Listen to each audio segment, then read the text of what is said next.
sometimes we think, we're not smart. We think we're lazy. We think we're just never going to get organized.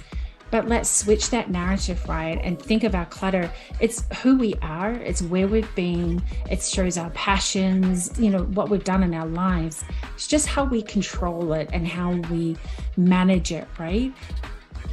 Welcome back to the Awakening Her podcast. Today I'm sitting down with Louise Hopkin. Louise has been a professional home organizer for over 7 years and has a really unique, holistic approach to organizing. She talks all about how it goes beyond the clutter. It's also about releasing overwhelm and becoming the person you want to be, using decluttering and cleaning up and organization as a tool to get there. If you've been called to minimize or declutter your home, your life, that is on purpose, and you are going to love this episode. Louise also breaks down the 6 reasons why we hold on to clutter and how we can easily, incrementally start clearing away what doesn't serve us. I know you're going to love this episode, so without further ado, let's dive in.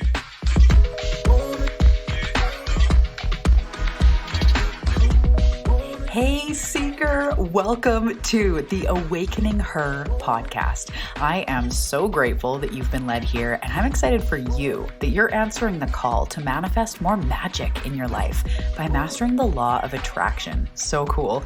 My name is Talia, and I'm committed to cutting the fluff and showing you exactly how to manifest more excitement, ease, success, abundance, confidence, love, and anything else you've been craving. So if you're ready to crack the code on manifestation, amplify your intuition, and play in the quantum, we are now besties. Let's do this.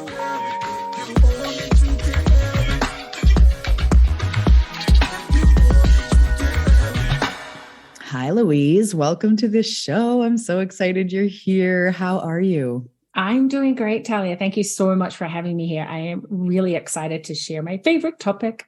Yeah, this is going to be so good. I know that 100% of the listeners are going to want. That's a pretty hefty percentage, but I hear all the time about clutter and accumulating things and feeling the need to purge and get rid and cleanse. And, so I really know that there's so many people here that are going to deeply resonate with what we're talking about today. I love how we're going to even go deeper into clutter, why we accumulate it, and all of those beautiful things. I can't wait to dive in. Before we dive into that stuff, can you just let us know who you are, where you're from, and a bit about your business and your life, whatever you want to share? Awesome. Yeah, perfect. So I'm originally from New Zealand and I'm living in Canada at the moment. So been here for 12 years, maybe even longer. Gosh, time goes fast. Hey. And so I came here because I really love the mountains and it's just very much nature for me. And so I became a home organizer about 7 years ago, which is kind of funny in itself because I'm actually not a naturally organized person. And I always openly admit that.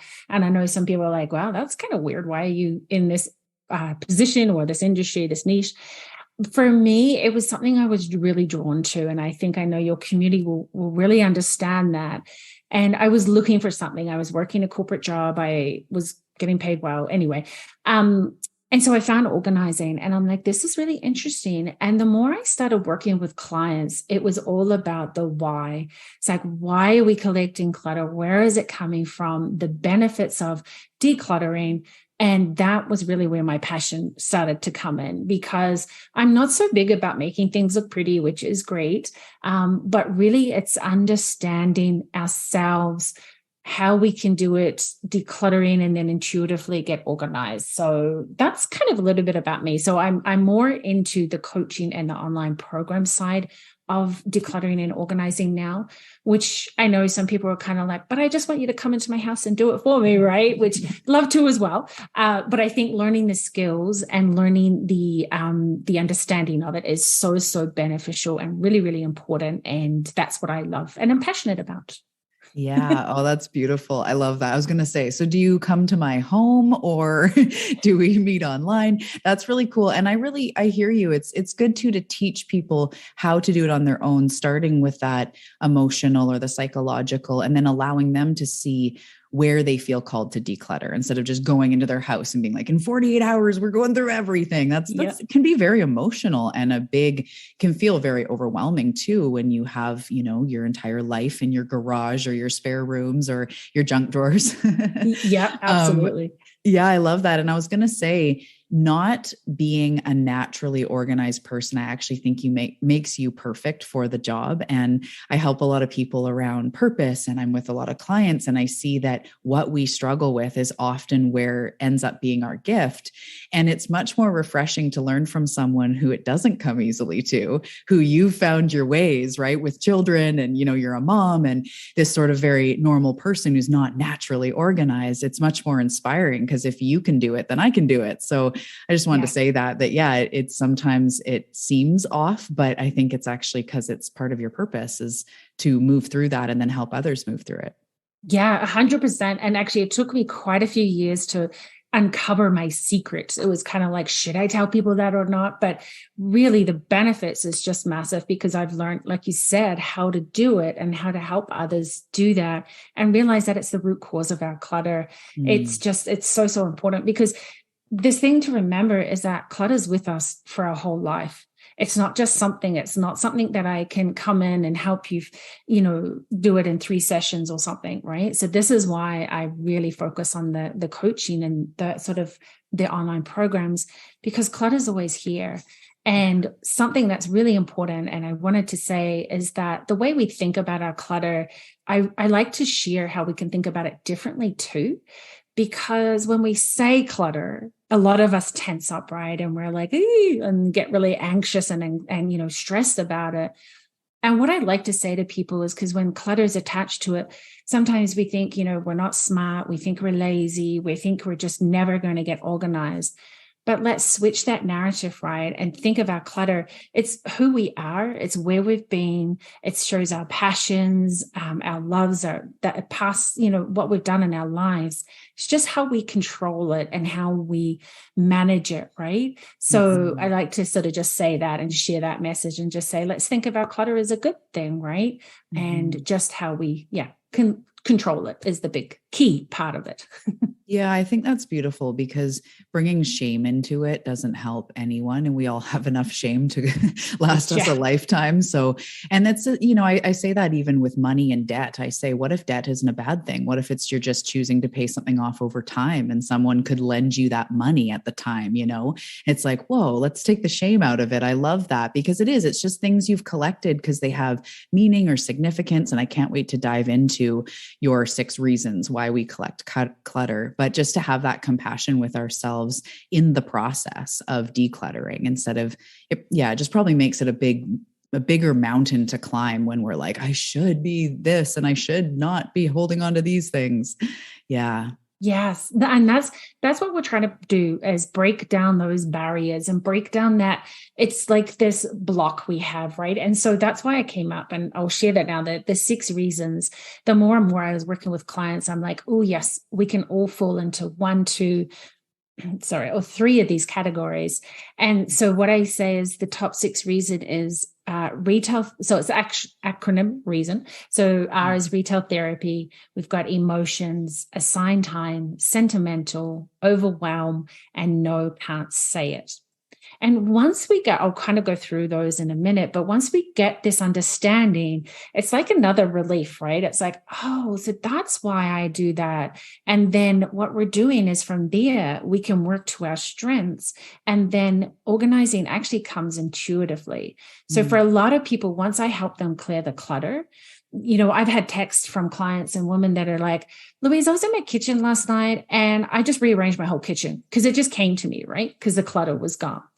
So would you like me to go over each? Absolutely. Yeah. Perfect. Let's do it. I love that. Let's do it. Yeah. So I want to know. Keeping everyone in suspense. So with retail therapy, right? Do you feel sometimes you have that day where you're just really, things are not going well, or perhaps you're not happy in your career, your relationships, and you tend to turn to retail therapy, right? Because it gives you that endorphin hit. It's exciting. It's like, I want something I can control in my life. I want to get that bargain. I want to get something pretty and new. And what happens is we're really substituting that. Okay, so maybe sometimes we need to take a deeper dive, see where we want to go with our career, see what's happening in our relationships, where we are in life.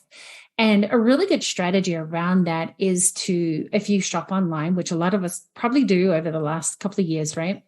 A really good strategy is to put things in your cart when you're feeling that emotion or feeling that need to have a retail therapy. Put it in your cart and then walk away for 24, 48 hours. So then what happens is we can reset and we can re-energize and we can really think about things and come back and go, was I really buying that because I needed it? Because I want it? Was it a really good bargain? Or is it just because I'm trying to substitute in the moment? So that's what I find retail therapy. Like, this is just kind of high level as well, right? And then with emotions. So emotions are things that every time we pick up something, there is an emotion that's going to be attached to a lot of things, right? So we kind of call it churning. And so what happens is we pick things up, we feel that emotion, and we'll move it from one side of the house to the other. And then, because we don't want to deal with that emotion, right? We're like, I don't want to deal with, maybe it's from someone in a past life. Maybe somebody gave it to you as a gift. Maybe you bought it and you spent money on it. And it's like, well, I feel guilty for giving it away because I spent good money. That's when the emotions are tied in. So a really good strategy for this. So I'll give a quick strategy for each one, if that's okay. A really good strategy for this is the Post-it note one. So if grab your Post-it notes, if you have an area or if you just have a few items that you're really struggling with, write down the first emotion that comes to you, right? Write it down, stick it on, and you'll notice a theme here because it's going to be go away for 24 hours, come back, see if that emotion is still there. See what that emotion is. And if you can work through it at the time. If it's a negative emotion, then it's time to let go, right? Because we don't want that energy in the home. Because it's draining, isn't it? Like we talked about just earlier, it's draining and it really affects our happiness in the home as well. Yeah, definitely. Yeah. With the emotion, I mean, both of those so far, I'm like, absolutely. I can see that in myself and in just in humans. This is what we do. I just wanted to say first with the retail therapy, I was thinking about how that endorphin hit when you were talking about online, there's an endorphin hit putting it in the cart and then, or buying it, and then an endorphin hit when you receive it. So you go to the mall and it's like you're buying it and receiving it in one go. Whereas online, you almost get two. It's like, now I can't wait for it to come. So it's like, it's that pleasure seeking when we don't feel okay. Not saying, of course, all shopping online is that way, but I hear you with that. I really noticed years ago, I go at least once a year, I go through a big clothes purge and I'm like getting rid of stuff I haven't worn since the last round or, don't fit well or resonate anymore. And I'd notice things with tags on them and I would look at that and, I would hear just intuitively, I hear. And so I would hear like, what are you buying this for? What are you looking for? I'd catch myself out shopping. Like, I don't know, I'm just going to go to, the department store, the clothing store, the mall. It's like, what are you looking for? And it's like, I don't know. I don't actually need anything. So I just really do resonate with that. And then we collect it. And then because we didn't really need it or even really want it that bad, it just sits somewhere and collects dust or just stays in our closet.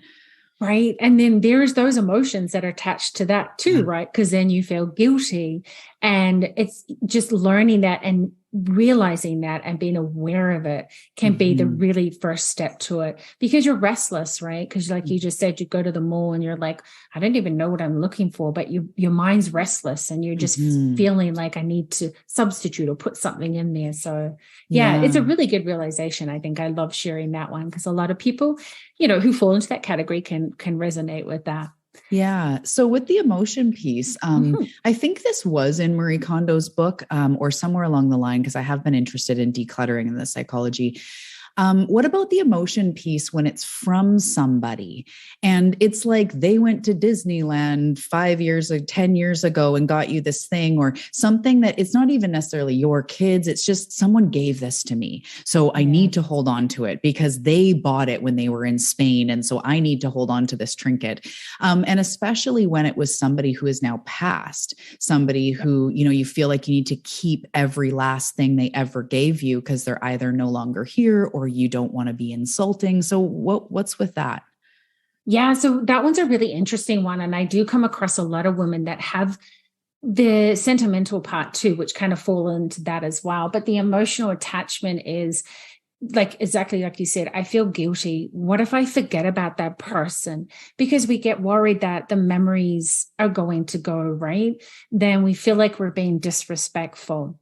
Mm-hmm. And really what it is when we work through it, and I talk about this as guidelines can kind of help us with this too. So we work through layers of emotion. So we kind of peel it back and say, okay, if you have a lot of things belonging to this person that has passed away, let's really look at them. What stands out to you the most? What has the best memory in it? And a guideline that's really good for this, and we're kind of being practical here too, right? Because we're trying to control those emotions. So we feel them, we let them come up. And then this guideline can be, I only have a small box I can allocate to these items. So then it's going through and really feeling what is going to be the best memory to have. What is something that you can display, perhaps, right? Instead of having them in the box. But having those guidelines and saying, I'll just take one box, it's taking away that decision making, or it's really just confining it, and it's helping with that. So it's kind of the practical side. The emotional side is something we need to kind of go through that process, right? Mm-hmm. And what I actually chat to women about with is, if you can't do it straight away, don't feel bad.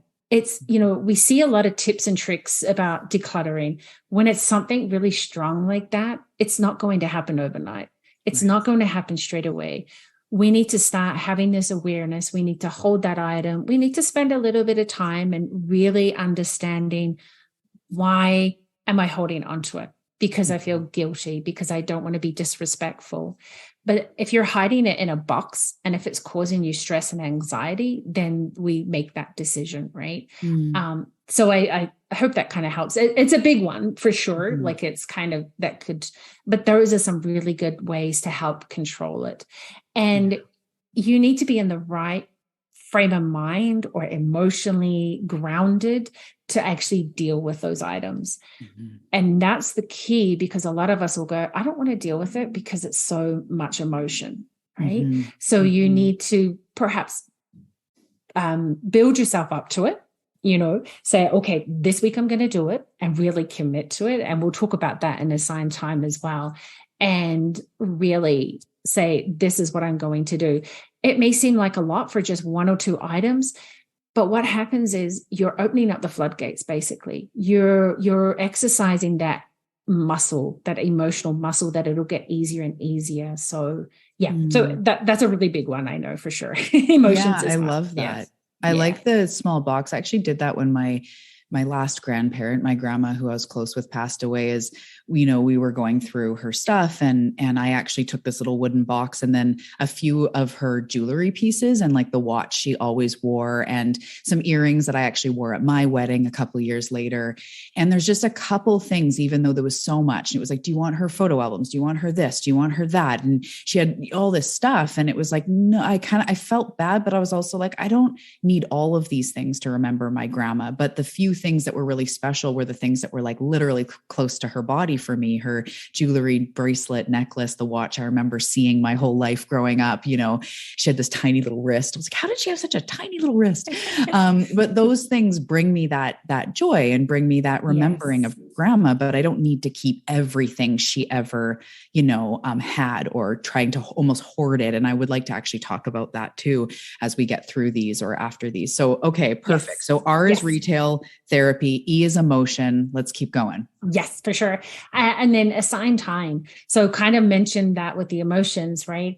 Assigning time is something that we sort of forget to do, or we don't want to do, because we haven't really figured out how to start with our clutter. So you mean assigning the time to declutter is what you mean? Yeah, totally. Sorry. So like schedule it in like an appointment. And I used to say, schedule it in like a dentist appointment or a doctor's appointment. I'm like, yeah, they're no fun. So we don't want to do that. Right. The connotation. I don't want that. Right. It's like, that's definitely not putting clutter in a good light. Yeah. So let's schedule it in. And like a self-care practice. Yes. That's a much better way of saying it. Now, right. See, now we both just lit up then. It's like, that sounds much better. Right. Yeah. And that can be something you can discover for yourself, and finding time in your schedule and really allocating it and saying, okay, I can do 15 minutes a day. I can do 15 minutes every third day. I can do an hour on the weekend. What really resonates and works with you? And the key here is when I say 15 minutes, I know people are like, but Louise, that's not enough time. How am I going to get anything done in 15 minutes? When we're really focused and when we have 15 minutes that we're like, okay, takes away the brain block, right? Because all of a sudden you're like 15 minutes, whew, that's easy. I can do that, right? And so then you're actually going to be accountable and you're going to stick to it. When that pops up in your calendar and it says, oh, time to, you can say declutter, or you could actually pinpoint a specific area. You could say, I'm going to declutter the kitchen countertop. But when you say the kitchen countertop, let's break it down even smaller, right? And then that way it's consistent. And again, it becomes easier and easier. There is a whole way of like, if there's one area that's really struggling with, what I suggest with that is you can kind of create a landing area. And with that landing area, it's like a working space, really, is what it is. Because I don't know how, if you've known, like quite often people will start and they're like, yes, I'm going to do this for an hour. And then it's like, oh, get sidetracked. You go down memory lane and you're like, oh, it's already an hour, I'm done, and shove it back in, right? So that feels really, you get defeated by that and you're deflated and you're like, I just can't do this. So if we can kind of create a working space, and you imagine if you did that area for 15 minutes every day, quick and easy, you don't have to, you have things sorted into categories. It's so much easier. And already the brain is going, I can do that. So it's so much more doable. And then we have sentimental. So we did touch on that too. So sentimental is, looking at it, how we say the good spin on it is you love having things. It's the memories. That's great. But where do we do the cutoff? And we kind of talked about that with emotions, right? But I'm talking about the things where you get the china plates that are being passed down from generation to generation, the things that are like the furniture that you've been given, or like you said, with your grandparents as well. It's like, how do I detach from that? How do I be the one that's breaking that cycle? So there goes that guilt that you feel, right? Because my grandmother or my great-grandmother, this was her high priority china and she loved it and it was special to her. But for you, it's sitting in boxes. It's collecting dust. You don't want to use it because you can't put it in the dishwasher. It'll break, so you get really worried about it and it gets shoved in the basement. And even when things are in the basement, there's another energy. It's like the base of your home, right? And so even though things are in there, it still weighs on you. So it's really, really important to deal with them and to work through it kind of the same way as emotions. And one thing that I had a client do, which was really cool with sentimental items, was they had like a mini auction. And so with the auction, they got her friends and families to come over and they auctioned on pieces they wanted. And she donated the money to charity. So it was kind of neat. Like this, again, these are practical tips as well. Strategies, we say. So and then anything that was left, it really helped her because then she's like, okay, it gave her permission, right? Yeah. Nobody else wants this. I need to pass it on. I can't deal with it. I'm downsizing. So it's also giving yourself permission, right? Letting go of that guilt. So yeah. So these are the long ways of getting to those results that we want.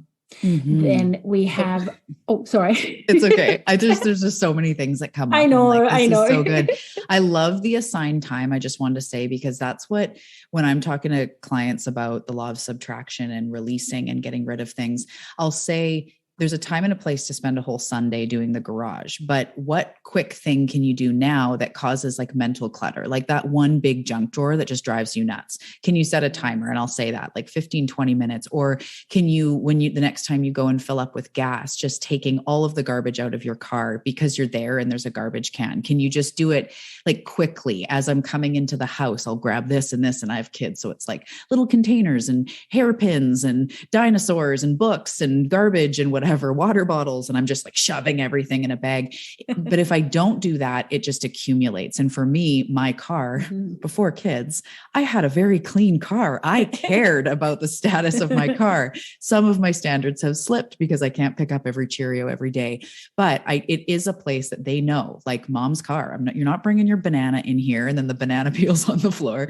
Anyway, so because it means so much to me, and then I don't like to get it to a certain point. I'll just pack it as I go inside and hopefully not let it become a big job.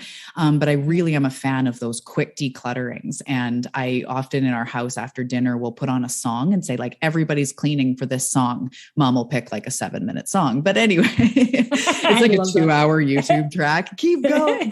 No, but we'll just pick one song that's fun that the kids like. And we'll just say, okay, everybody, like not frantic, but quick decluttering. And everybody's putting stuff away. And it's incredible in 10 minutes or one song, actually what you can get done, as you said, when you're focused and your brain, it's not too overwhelming. It's just the junk drawer or it's just one song, but it's also motivating. I'm a big person for timers. It's like, as soon as I have that timer, I'm like, okay, this is my time, nothing else. Right. So I just wanted to say, I love that. Even if it's little time, making it intentional and bite size. And then those times when it is spring cleaning and you go into your whole attic or, do that as well when that feels right. But those little ones I love. Yes. And then what was the next? Oh, the sentimental. Yeah. And I couldn't imagine having China passed on for generations, but if you genuinely don't want it, I love that idea of the auction. I have one big hope chest that I got. I think it was a graduation present. It's all made of wood. It's like Chinese and it's really beautiful. And I put all of the most important things. So I had a friend that passed away and I had letters from him or my grandma's jewelry box. And I have this one hope chest and I'm trying for my entire life to not have more than this one hope chest of the really sentimental things. I have old journals, but I used to have 40 old journals and I used to struggle deeply. And so a lot of them were like dark and just things I don't want my kids reading. And so one day I did a bless and release, burned them, but I kept a couple because that was fun, when I was 13 to read my journal. So I've been trying to keep it to this hope chest with the intention of, that those are my sentimental things. And it's not easy. So yeah, I hear you on that one. I love that. And just you sort of saying that too, it's like when we hold on to things in the past, so I think it's a beautiful thing you did, but it's also, if we're stuck in the past, it's like, let's release those and let's look forward to where we are right now and the future. So it's allowing you to move forward, isn't it? So I love that. I think that's a really neat, Definitely really the journals, because I remember writing in them thinking when I'm older, I'm going to have this grand moment with these journals. I might show my kids. And then I go back and look and either I'm talking about smoking pot and having fires on the beach, sneaking booze, or I'm depressed and I'm like hating myself. And that was, my internal, very dark time. And I don't want my kids reading either. I don't really want to. So keeping a couple that are lighter for nostalgia to see my old handwriting and just to, have a time warp. But yeah, I don't want to stay in that time. I got rid of, diet books I used to have because I used to have an eating disorder and calorie counting books because I just would look at it and go, oh, that was such a dark time. So I think that's really interesting, just talking about the sentiment for anyone that has items that are attached to a really dark time in your life. If it was, maybe keeping that, like you're saying, energetically ties you to those times and reminds you of those times. Yeah, absolutely. And another one, I know, sorry, there's so much to talk about this, but with that one, it could be clothes in our closets too, right? So I know a lot of women, we have clothes in our closet that we can't fit right now.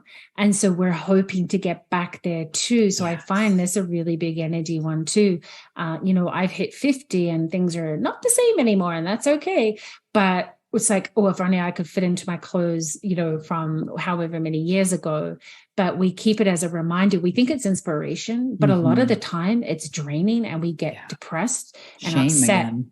Right. Because it's like, why can't I fit into those clothes? So that's another really key thing too. So yeah. I love that. I used to, when I was in the depths of my eating disorder, I used to buy clothes that were like a size 2, a size 4, and put them up. And that I would read that'll be motivating to get into the, teeny tiny napkin sized skirt or whatever.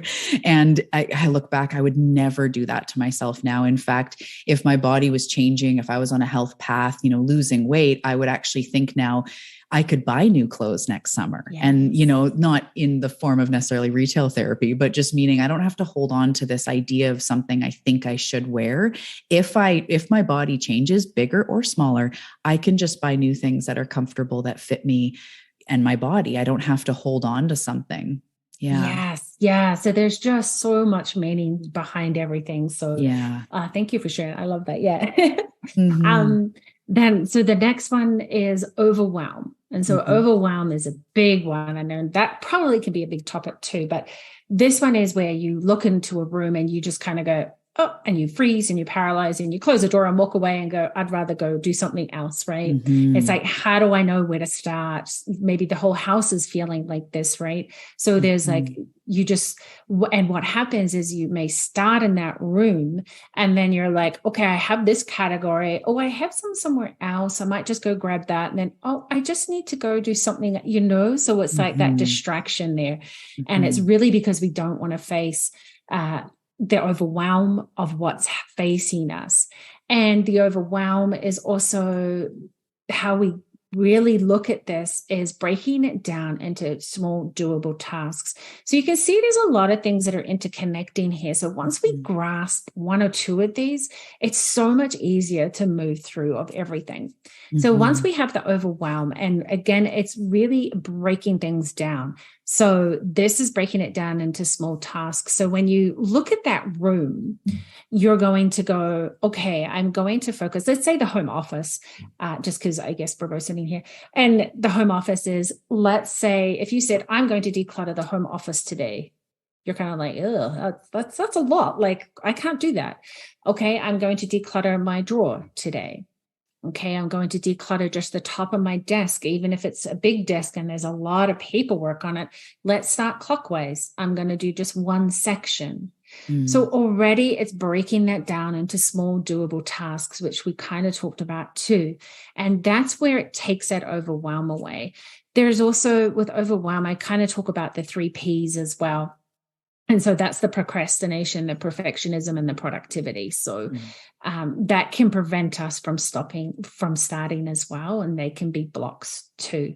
It's almost like it's like all or nothing. It's like you look at the entire garage and the perfectionist in you wants it to look like you've seen in magazines, and to get there is too overwhelming. So you walk away and go, never mind. Exactly. Right. And it's productivity. If I can't do it all, what's the point? Right. What's the point of doing the 15 minutes? What's the point of doing the 20 minutes? And really a lot of this is just pushing us to get started. So many of us, and I hear it so often, it's like, I don't even know where to start, or I can't get started. So let's take those blocks away. And this is something that you can just recycle, right, and use all the time. Then the last one is no, can't say it. So people are like, well, what does that mean? And with this one, it was kind of a little trickier one to kind of fit into that category. But what that means is that, when you go to conferences and they give you those little junk bags and you're like, oh yeah, and the free things. And so you take all the free things because it's free, right? And then it ends up in your junk drawer. And then you're like just shoving it around and you're like, ugh, I didn't need that, but it's free. So I'll take it.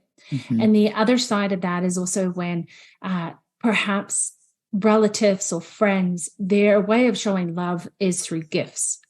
And they just keep showering you with gifts, your kids with gifts. And you're just like, enough's enough. We don't have room for them. So with that one, it's a really big one because I know that's hard to communicate that.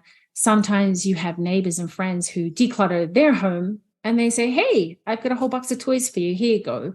And, you're too nice to say, no, you feel bad. And really with that is communicating and having that conversation with them and saying, thank you so much, but I really don't have room for this. How can I help you find a home for this? We can find someone who needs it, take it away for them or help them with that. But it's really just boundaries. So creating those boundaries and saying, I love how your love language is showing gifts. How about we just shift that to experiences? And then that's so much more inviting with the parents, the in-laws, and let's go have an experience together. And just really being able to say that. It's a hard step, I know, for some people, but to voice it and just, it doesn't have to be done angrily or, you know, in a bad situation. It's just bringing it up and just saying, hey, I love that you give gifts, but how about we do this experience? And then we have those memories, and then we have that bonding with the kids as well. So that's I really like that. Yeah. So there's that one to look at. And I think, you know, once we get these top 6 reasons under control or look at them, it's a good foundation for like our whole lives, just to keep looking at where our clutter is coming from and how to keep it at bay, I guess. So. Yeah, that one's tough when it involves saying no, because it even happens where you're at someone's house. They're like, oh, I'm getting rid of this sweater. It would look great on you. Do you want it? And you kind of go like, or when people buy you, you know, like they really end up buying you clothes often, but it's not your style. So you keep getting these like shirts that you end up donating, or scarves that just aren't you, or whatever. It is difficult. And maybe it's the empath in me, the, you know, the lover, the giver, the no boundaries, whatever it is in me. Yeah. Sometimes it actually feels more, it sometimes feels better to just go, okay, and then donate it. But that's not, I don't think that's the necessarily right way to deal with it, if there is a right and wrong. But it is so confronting in those moments, or, hey, I bought this for you, or, you know, someone that keeps bringing you these certain gifts. It's like, we hate, you know, this, we don't even drink this wine. Why do they keep bringing it for us, or the clothes or whatever? It's tough. It's tough to say like, no, because it feels like you're shooting down their love. So I love how you pivoted that into, I really don't have the space for this, but hey, we should go to, you know, out on a hike together as a family next week, or, you know, whatever it is, to shift it into an experience. Yeah. And it's not going to be easy. That's, you know, I don't lie about that, because that's really hard. And, you know, as you said, being empath, it is, you do feel it's so much easier because we don't want to have confrontation as well. But it's those boundaries. It's healthy for us to learn those boundaries and to do it in a way that feels good for us as well. The other person might not be used to it. And all of a sudden you're like switching it and they're like, oh, okay. But then, you know, just explain and just take that time with them and really help them see from your point of view. And I think that makes such a difference. And once we're able to do all these, then, you know, being able to declutter like this, we can organize intuitively. And it's so, so good for us because it's just so much easier. And we're going with our strengths rather than trying to do what we see on social media and everybody else doing, right? Where it can be just, you know, you and I were talking about it before when we said Marie Kondo gave up, and we had a bit of a, like, it was a relief, right? When they said, you know, Marie Kondo gives up, but she doesn't give up. Now, you know, she just kind of lives like everybody else now, right? Like, it's like things that are, you know, we want to do things that fit into our lifestyle is, yeah. Yeah, I love that. So for anyone listening, if you haven't heard that, Marie Kondo, the, you know, expert organizer, I think it's the life-changing art of tidying up, right?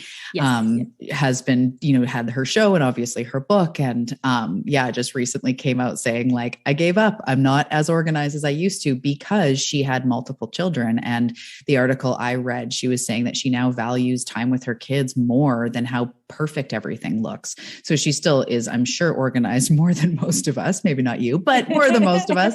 But she just prioritizes family and goes like, it's impossible. And anybody, especially with kids or a busy life, it's impossible to be on everything all the time, because it's dusting, it's dishes, it's clutter, it's paperwork, it's bills, it's always there. So I love the tricks, the strategies that you offered to make it manageable. So I did, of course, want to touch on, for me, it feels like a natural place to go. What about when somebody does feel that they have a bit of that hoarder, maybe a bit, maybe a lot, where the stuff is like overwhelm times a million, and it's obviously a deeper issue on feeling like you can't let go of things. So in those circumstances, when somebody really struggles with having way more than they need, they recognize it's an issue, where can they start, or which of these strategies do you think is most important in that case? Yeah. And that's a really good one, because it's interesting when people are like, I'm not a hoarder, and then they hold on to so much stuff. Like the scale of being a hoarder, which is not a fun word, is actually kind of lower than we think. Like, there's a scale you can actually see. And when they are feeling like it's an issue and they're overwhelmed with it, there's something else there. And they probably know that there's some, so let me backtrack a little bit. When I have clients who come to me when I help with coaching, it's really interesting because they are usually doing some self diving into some self learning and learning about trauma or something in their life. And usually what they do is they come to me as well as a good balance. So they're recognizing that there's some deeper work here that needs to be done, because what we talked about, you could deal with the emotions and look at that and start there. It's a really tough one with hoarding, and depending where we are feeling on that level, but really doing some sort of deeper work, which I do help start people with that, and just really understanding that this is their security. Their stuff is their security. Let's start looking at that, because that is the biggest thing. It's, we've had clients that their home is feeling kind of like a hoarder's home, or they're feeling disheveled. It feels like a mess. When they go out to work, they're super organized. Their desk is perfect. They have everything. People would not know that they're struggling with stuff. But when they come home, it's where we kind of go to collapse. You know what I mean? Like we can release and let everything go. And when we're outside of our home, it's like this persona we're putting on. We want people to see that. But when we're home, we feel safe. So now doing that little bit of diving into, where is this coming from? Why am I feeling that clutter is my security? What's going to happen if I let go of something? And so it's not a real, I guess it's not a real strategy, but just doing some deep diving into, why am I holding on to this? What's happened in my past that I feel like this clutter is my security? This stuff is what I need to hold on to. That's the really the first place I would start. And that's something that I love helping people really realize with that and learn about it. And then it's like the layers. So when it's at that point, you really do need to have someone who you can talk to, and really someone who can understand it and help release it, because there's a whole lot under there. So I think that's a really good start for people.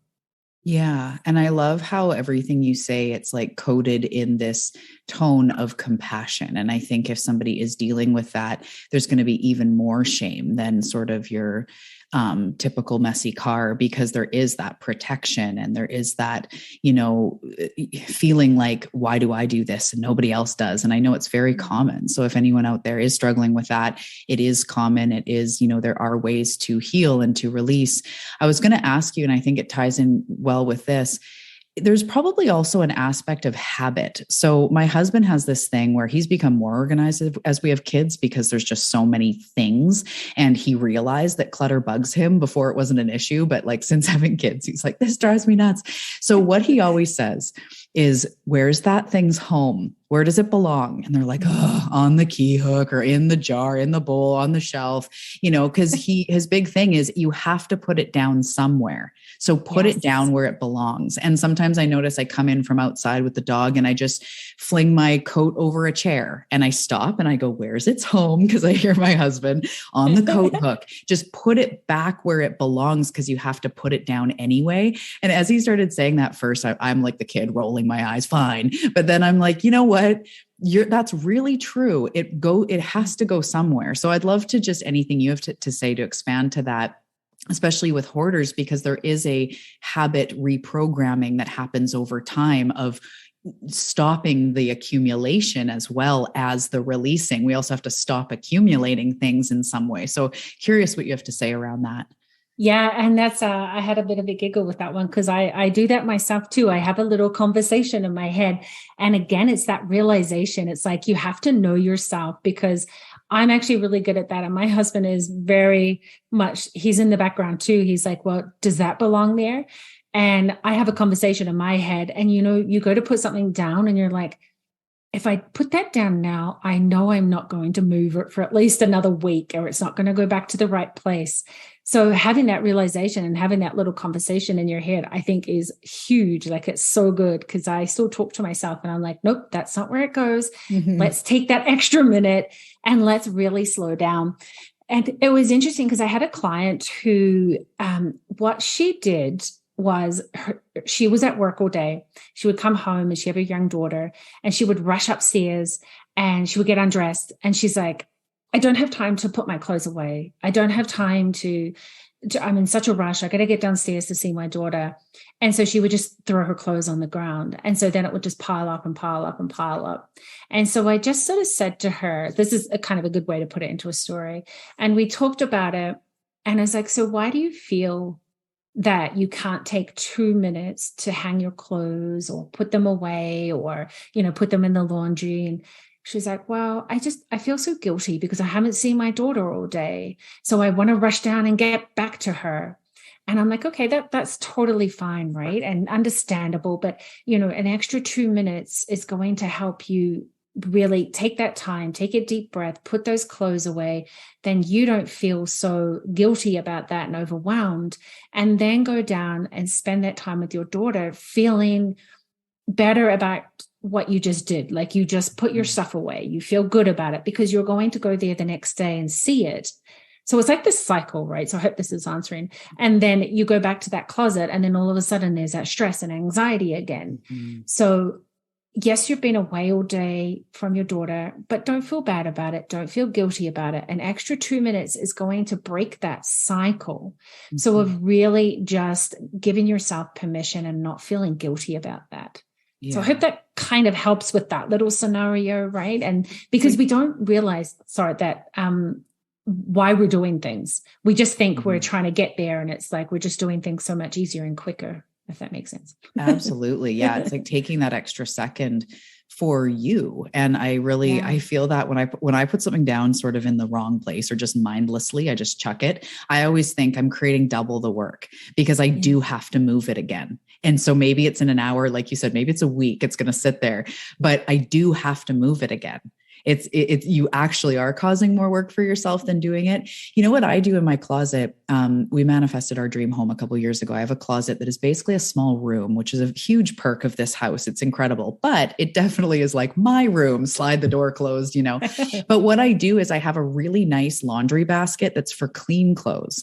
So if I just am getting dressed quickly, I can chuck it in there if it's not dirty. So I have a laundry basket for my dirty and then one for clean. And then when we do laundry, we usually Sundays, I'm doing it throughout the week because we have, who can do it just once a week if you have multiple children, usually not. But when we do our big clean on Sundays, everything goes back, including the clean. So I'll rehang up the hoodie. I'll fold back up the pants that I only wore for a couple hours or whatever. And I did that with my daughters too. I said, if it's not dirty, put it in this clean hamper. And then when you're putting away your laundry, you also put away that. And it seemed to be a good in between. But I hear you. If you do just take the extra second to put it back where it belongs, like you said, when you go back up to your closet later, you're not then re-overwhelmed. The other thing with your story is, how does she have a child that doesn't follow her to her closet? I would like to find that out because my kids find me anywhere. I'm like, so I'm just going to change and you're just going to keep talking to me about your dance or whatever. That's true, right? Side question. How's your kid patiently waiting downstairs? Well, she's probably, tearing up the place downstairs, but yeah. Yeah. Well, I love that. And that's a really great way to look at it, is just taking that extra moment. And I also really appreciate the tips about the hoarders and not saying the hoarders, but that behavior and looking at the deeper aspects of it, because there is definitely that emotional component. Do you ever have times where you get rid of a ton of stuff, like go through those big, that sort of spring cleaning when you do have a whole weekend designate or anything? Do you feel like there's a big release that happens with people and with yourself when you do really set aside that entire day or that weekend and like really go to town? Because I always feel a massive relief, like the rest of my life is lighter. So what would you say around that? And do you experience that? Absolutely. Like it's, sometimes life does get in the way, and even those little 15-minute jobs are not quite enough, right? But again, if you put it in your calendar that you're going to do this for the weekend and you do it, actually, I had one of those 2 weeks ago and I was just running around. I was just doing this and I was like, okay, this is my weekend dedicated to this. And it feels so good. And it does, like you said, it feels lighter. You feel energetic. You feel inspired to, and then it's a knock-on effect. Like you feel inspired to cook good meals. You feel inspired to hang your clothes back up, right? And this is where resetting is what is super exciting about this, because then we feel lighter and happier. And when you do that in your kitchen, like we talk about the zones, right? So with the kitchen, if we have a cluttered kitchen, we tend to kind of put chaos into our bodies, right? Because we just cook and it's just not as healthy food.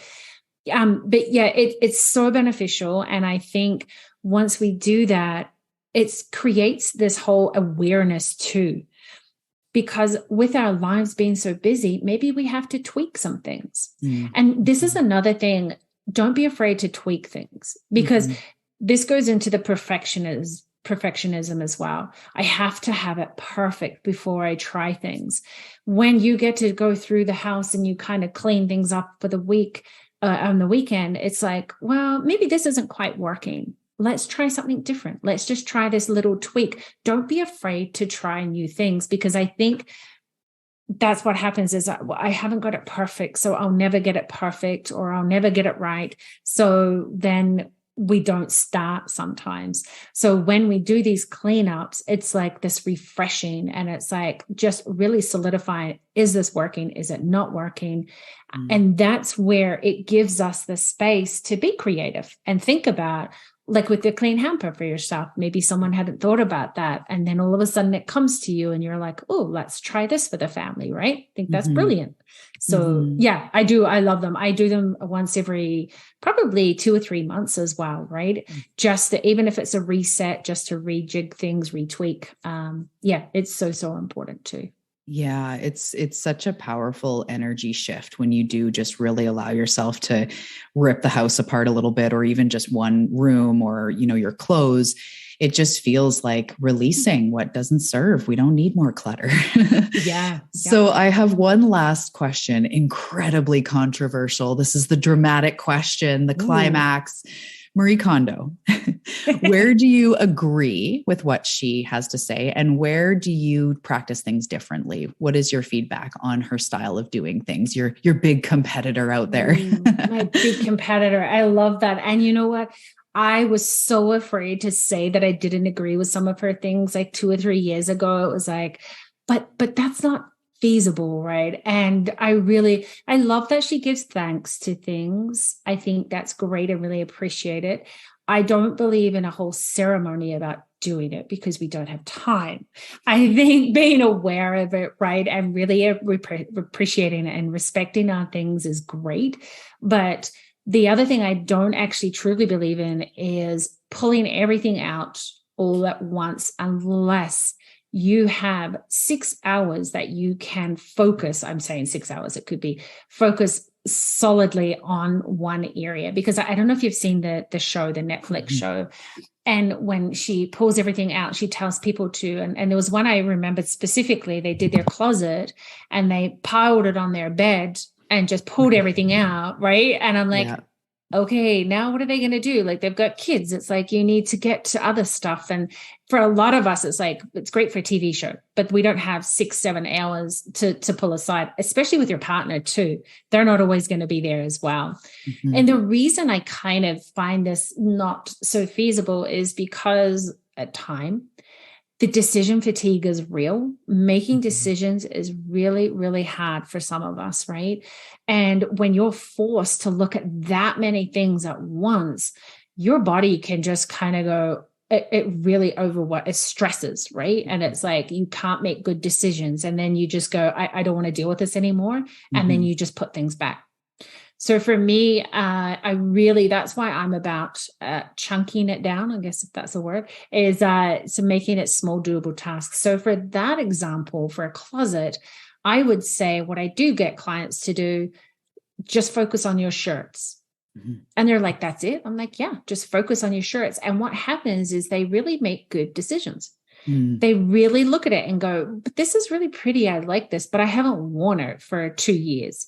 Okay, that can go. But when you're looking at your whole closet, it's like, I can't make these decisions, right? Or you just really skip over it.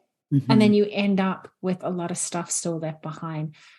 That's probably my biggest sort of differences there. And yeah, I mean, I love Marie Kondo. I love the energy. I love all the feng shui, that kind of thing. But I just don't think it's the systems. It's not really practical. And with folding clothes, that's my other one. Sorry.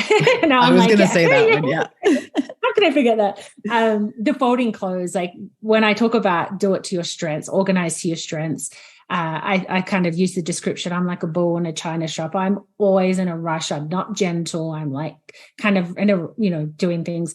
I don't fold clothes, and I'm totally fine with that because I know it saves space. I know it looks pretty. I know it's satisfying for some, which is great. I'm terrible at folding clothes. I don't have time and I don't want to learn. So for me, it's like, and I'm okay with that. So I'll hang a lot of my clothes and then I'll just fold my sweats or whatever. They're not pretty. They're just shoved in the drawer, but they're contained and it works for me. So that is probably my other biggest thing. Thank you for, That was one that I saw where I was like, what? I have to fold every tank top because I have a lot of things that are hung, but I also have like these little baskets for things and things like tank tops that don't really wrinkle as much, or I'm just kind of wearing them under clothes. I just throw them in a bin, and I have a bin for like sort of the solid colored tank tops that I wear under things, and then a bin for some of the more like summery, whatever ones. And I just grab them and they're going in and out all the time. And that actually works for me. I tell my kids, you don't have to fold your clothes because it's revolving so quickly. Like I can't fold all of them. She literally folds some of them in like origami. There's like swan tank tops. I'm like, I have no time for swan anything right now. But I love that you say that. It's like, find what works for you. What, if putting them in a basket and them potentially getting wrinkled because they're, a fabric that wrinkles, if that stresses you out, then hang them. But if it's cotton or if it's something that's not, and that's your style, don't feel like you have to fold them into little packets or whatever she would do. It looked really neat. And we did that. I was like, oh, this is actually pretty easy for about half a week. And then I'm like, this is not sustainable. So I love that you said that. Exactly. And that's why she gives up. And like for my underwear drawer, I have those little dividers, but I just shove things in. I don't fold them because it's like, I don't have time for that. So I have just hooks I hang my bras on. I'm like, they're not on the floor and they're just hanging up with hooks. So I can see like sports bras over here, the one fancy bra over there. But, sometimes that's what works for me is just a hook. I'm a basic kind of girl. I don't, but I do see people with their bras in drawers and they're all like inside each other. I'm like, that looks so pretty. Maybe when my kids are grown, I'll have more space for that. But a hook is good for now for me. Exactly. There's time and place for different things, right? But what works for right now in the moment is perfect. I love that. So where can people find you and what do you offer? How could somebody follow you, check out what you're doing, social media, also programs? Let us know about that. Yeah, sure. Thank you. So I actually do private coaching. So I do have an accelerated coaching program, which is private, as I said, but it's really a good starting point for people. So it's really neat and we can look at schedules. So it's not just the decluttering, it's kind of the whole life. I also have my online program. It's an 8-week program. So it's a group one where we go through, we do a little bit of mindset, then we dive into creating a plan, and then we actually put things into action. And it's a super fun community. I know people like decluttering fun, but we make it fun, right? Music community. And then also I'm on Instagram at the Space Reclaimers, and I do have my free quiz as well. So discover your clutter cure. So that is also available on my website as well, thespacereclaimers.ca. And that really gives you your top reason. So you're going to go through some questions, gives you the top reason, and then it gives you those strategies that we talked about and more. So that's probably the best places where you can connect with me. And I'd love to see some people come and join. I love that. Thank you. I will put all the links in the show notes so you guys can go and check her out and do the quiz. I can't wait to see my cure. I love that. There's so many amazing tips. I thank you for also making it manageable and relatable, being a mom, being busy, being a regular person who just wants to bring a little bit of, space into their life and get rid of some of that clutter. You make it very manageable. And I thank you so much. So I can't wait to check all of those things out. Make sure to check it out, everybody. So thank you so much for being on the show today, Louise. It's been such a pleasure. Thank you so much for having me here and listening to me. Yes, it's been amazing. Thank you so much for tuning in to this episode on the Awakening Her podcast. I hope you enjoyed this conversation between me and my guest. And if you did, we would love to hear from you. Come find us on Instagram. All the links are below in the show notes. Take a screenshot that you're listening to this episode, sharing your takeaways or your enthusiasm for the show. Tag us both over on Instagram. And if you do that, I will send you a free gift. I really do hope you enjoyed this conversation, and I will see you in the next episode.